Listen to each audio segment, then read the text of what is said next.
Hi எல்லாருக்கும் வணக்கம்.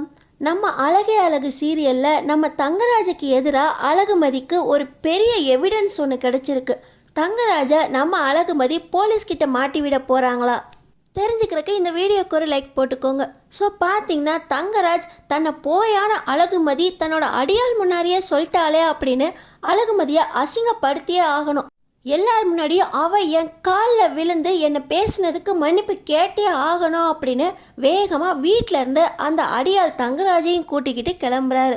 இந்த நேரத்தில் ரேவதி நீங்கள் இவ்வளோ கோபமாக இருக்கிறதுக்கு காரணம் தெரிஞ்சிருச்சு, ஆனால் அதுக்காக அழகுமதியை நீங்கள் எதுவும் பண்ணிடக்கூடாது அப்படின்னு பயந்து போய் தங்கராஜிக்கிட்ட கேட்க, நான் எதுக்கு அழகுமதியை என்ன பண்ண போகிறேன் அப்படின்னு சொல்ல, ஹாஸ்பிட்டலில் நடந்த விஷயம் எல்லாமே எனக்கு தெரியும், அழகுமதியை நீங்கள் எதுவும் பண்ணக்கூடாது அப்படின்னு சொல்லி இந்த ரேவதி கேட்க, அப்பா ஹாஸ்பிட்டலில் நடந்த விஷயம் உனக்கு தெரியும், இப்போ வீட்டில் என்ன நடக்க போதுன்னு நீயும் தெரிஞ்சுக்கணும் அப்படின்னு சொல்லி ரேவதியையும் கூட்டிக்கிட்டு தங்கராஜ் நம்ம அழகுமதி வீட்டுக்கு ரொம்பவே கோபமாக வராரு.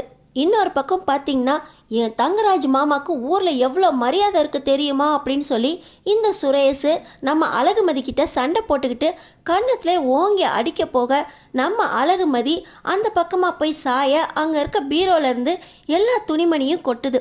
அதோட ஒரு முக்கியமான ரிப்போர்ட்டும் கீழே விழுவுது. கரெக்டாக அந்த ரிப்போர்ட் நம்ம அழகுமதி கையில் கிடைக்குது. நம்ம அழகுமதி கீழே விழுந்த ஜோரில் கையில் என்னடா மாட்டியிருக்கா அப்படின்னா அந்த ரிப்போர்ட்டை எடுத்து படிக்க போக அதில் பார்த்தீங்கன்னா ஸ்வேதான்னு இருக்குது.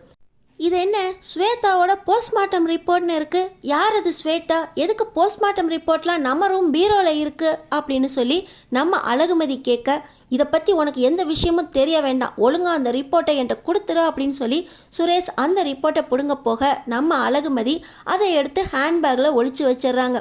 இப்போ பார்த்தீங்கன்னா கரெக்டாக தங்கராஜ் அழகுமதி வீட்டுக்கும் அழகுமதி எங்க அத்தை, நான் அவள்கிட்ட கொஞ்சம் பேசணும் அப்படின்னு தங்கராஜ் ரொம்பவே கோவமாக இருக்க, ராகவன் பார்த்தீங்கன்னா இப்போ தானே ஹாஸ்பிட்டல்லேருந்து அழகுமதி வந்தா, அவள் அவங்க அப்பாவெல்லாம் பார்த்துட்டு தான் சொன்னாலே, நீங்கள் எதுக்கு கோவமாக இருக்கீங்க, மறுபடியும் நீங்கள் எதுக்கு அழகுமதியை பார்க்கணும் அப்படின்னு ரொம்பவே கேள்வி கேட்குறாரு.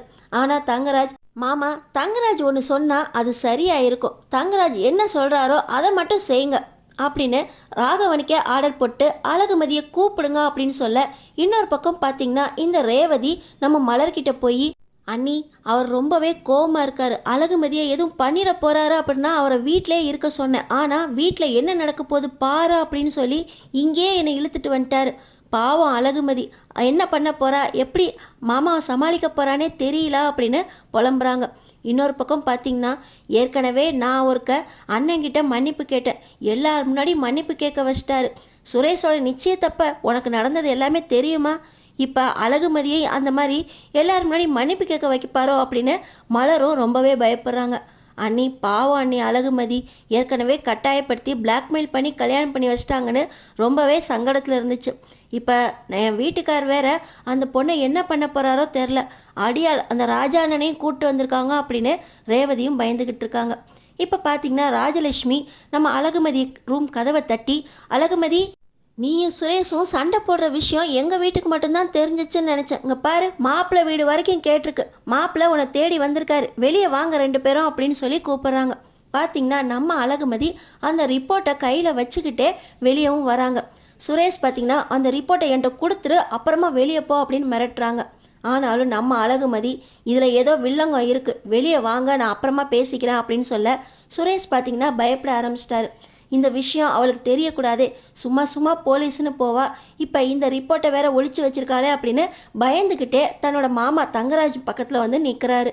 இப்போ தங்கராஜ், அழகுமதி உனக்கு ரொம்ப தான் திமிரு ஏறி போச்சு, வாய் தான் ஜாஸ்தின்னு நினச்சேன், திமிரு அதை விட ரொம்ப ஜாஸ்தியாக இருக்குது, உங்கள் அப்பா ஹாஸ்பிட்டலில் இருக்காரு, ஆப்ரேஷன் முடிஞ்சிருச்சுன்னு நிம்மதியாக இருக்கியா, ஹாஸ்பிட்டலில் ஆப்ரேஷன் மட்டும்தான் முடிஞ்சிருக்கு, இன்னும் வீட்டுக்கு போகணும், உன்னோட வேலை கிடைக்கணும், உங்கள் அப்பாவுக்கு வேலை கிடைக்கணும், இல்லாட்டினா நீங்கள் நடுத்தெருவில் தான் நிற்கணும், ஹாஸ்பிட்டல்லேருந்து நடுத்தெருவில் போய் பிச்சை தான் எடுக்கணும்னு நினச்சிக்கிட்டு இருக்கியா, ஒழுங்கா என் காலில் விழுந்த மன்னிப்பு கேளு, இல்லை உன் குடும்பத்தையே நடுத்தெருவில் நிறுத்திடுவேன் அப்படின்னு தங்கராஜ் பேசுகிறாரு.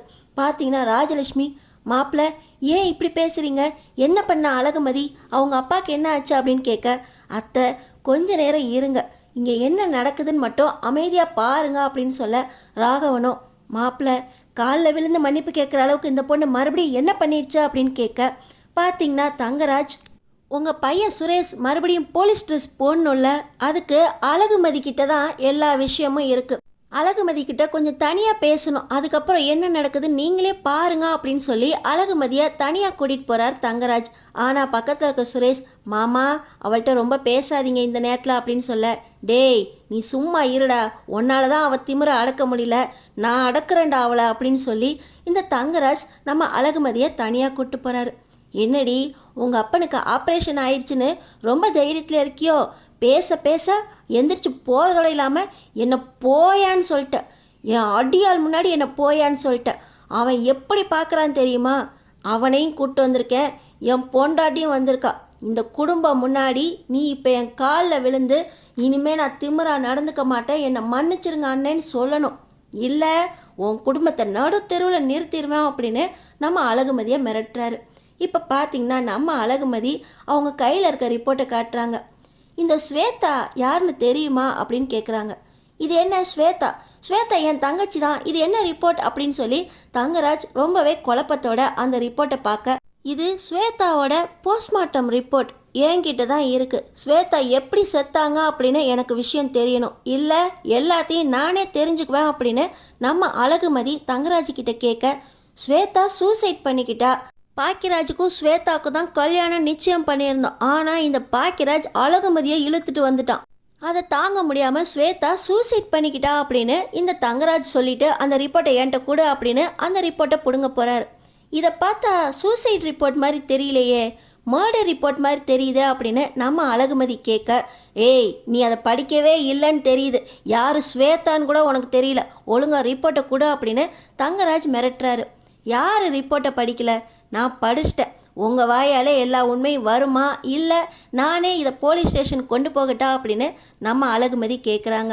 இந்த பாக்கியராஜுக்கும் ஸ்வேதாவுக்கும் லவ் இருந்துச்சு, ஆனால் இந்த பாக்கியராஜ் மலரை லவ் பண்ணுறேன் அப்படின்னு சொல்லி கடைசி நேரத்தில் இழுத்துட்டு வந்ததுனால என் தங்கச்சி ஸ்வேதா தூக்கில் தொங்கிட்டா அப்படின்னு சொல்ல, இதில் ஏதோ ஸ்வேதா விஷம் சாப்பிட்டு இறந்து போனதா ரிப்போர்ட்டில் இருக்கே அப்படின்னு நம்ம அழகுமதி சொல்கிறாங்க. நீ ரிப்போர்ட்டை ஒழுங்காக படிக்கல, அதில் பாரு தூக்கில் தொங்கிட்டான்னு தான் இருக்கும் அப்படின்னு சொல்ல, இதிலருந்தே தெரியுது நீங்கள் மர்டர் பண்ணி அந்த பொண்ணை கொன்னுட்டு நல்ல பேர் வாங்கி இந்த வீட்டில் இத்தனை வருஷமாக உங்களுக்குள்ளே இந்த குடும்பத்தையே அடக்கி வச்சுருக்கீங்க. நான் இந்த ரிப்போர்ட்டை போலீஸ் ஸ்டேஷனில் கொடுத்து ஃபுல்லாக விசாரிக்க சொல்ல போகிறேன். மறுபடியும் ஸ்வேதா மர்டர் கேஸ் வெளியே வரும், அந்த கேஸில் நீங்கள் மாட்ட போகிறீங்க அப்படின்னு நம்ம அழகுமதி சொல்கிறாங்க. ஏய் இந்த ஒரு ரிப்போர்ட்டை வச்சு என்னை போலீஸ்கிட்ட பிடிச்சி கொடுத்துருவியா? ஆமாண்டி, அவளை நாங்கள் தான் கொன்னோம், விஷம் வச்சு கொன்னோம், அவள் தூக்கில் தொங்கிட்டதா ரிப்போர்ட்டையே மாற்றிட்டோம். ஆனால் இந்த ரிப்போர்ட்டை இன்னும் இந்த சுரேஷ் இங்கே வச்சிருக்கிறது தான் தப்பு. இந்த ஒத்த பேப்பரை வச்சு நீ என்னை போலீஸ்கிட்ட மாட்டி கொடுத்துருவியா அப்படின்னு இந்த தங்கராஜ் எகிரி பேசுகிறாரு. ஆனால் நம்ம அழகுமதி சாதாரண வீடியோவை வச்சே எஸ்பி ஆஃபீஸ் வரைக்கும் போய் இந்த சுரேஷை வீட்டில் யூனிஃபார்ம் போட விடாத மாதிரி பண்ணிட்டேன். இது டெத் ரிப்போர்ட், நீங்கள் கொலை பண்ணியிருக்கீங்க, இதுக்கு என்ன தண்டனை தெரியுமா? ரெட்ட ஆயுள் தண்டனை கிடைக்கும், அதுவும் சொந்த தங்கச்சியை ஈவு இறக்கம் இல்லாமல் கொண்டு இருக்கீங்க, உங்கள் மரியாதையே போயிடும்.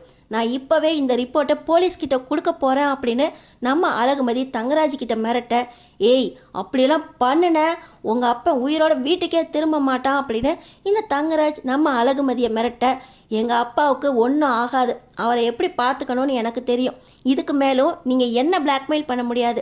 எங்கள் அப்பாவை பிளாக்மெயில் பண்ணி வேணால் நீங்கள் என்னை கல்யாணம் பண்ணி வச்சுருக்கலாம், என்னை பிளாக்மெயில் பண்ணி ஒரு காரியமும் உங்களால் சாதிக்க முடியாது. என்ன சும்மா தங்கராஜ் தங்கராஜ் அப்படின்னு அழகுமதியை பற்றி இனிதான் நீங்கள் தெரிஞ்சுக்குவீங்க.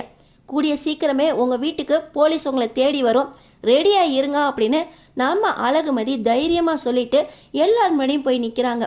நம்ம அழகுமதி பின்னாடியே தங்கராஜ் ரொம்ப யோசனையாக வந்துட்டு, மாமா நான் கிளம்புறேன் மாமா, இவளை திமிர அடக்கவே முடியாது, என்ன நடக்குதா அப்படின்னு நான் பார்த்துக்கிறேன், தங்கராஜை மீறி எதுவும் நடக்காது மாமா அப்படின்னு தங்கராஜ் ரொம்பவே கெத்தாக பேசிட்டு வீட்டை விட்டு கிளம்பி போயிடுறாரு. ஆனால் நம்ம அழகுமதி இதுக்கு மேலே இவரை இந்த வீட்டில் விட்டீங்க எல்லார் வாழ்க்கையும் கெடுத்துருவாரா அப்படின்னு சொல்லிட்டு உள்ளே போயிடுறாங்க. சுரேஷுக்கு தான் என்ன பண்ணுறதுனே தெரியல, இந்த ஒத்த ரிப்போர்ட் எப்படி அவள் கையில் மாட்டுச்சு, எதுவும் தப்பு பண்ணிட்டோமா அப்படின்னு ரொம்பவே திருன்னு முழிச்சிருக்காரு. நம்ம அழகுமதி இந்த ரிப்போர்ட்டை வச்சு போலீஸ்கிட்ட தங்கராஜை மாட்டி விட போகிறாரா, இல்லை நம்ம அழகுமதியை தங்கராஜ் எதுவும் பண்ணிட போகிறாரா, நம்ம அழகுமதியை சுற்றி ஆபத்து இருக்கா, அடுத்து என்னென்ன நடக்க போகுதுன்னு தெரிஞ்சுக்கிறதுக்கு நம்ம சேனலை சப்ஸ்கிரைப் பண்ணி தொடர்ந்து பாருங்கள்.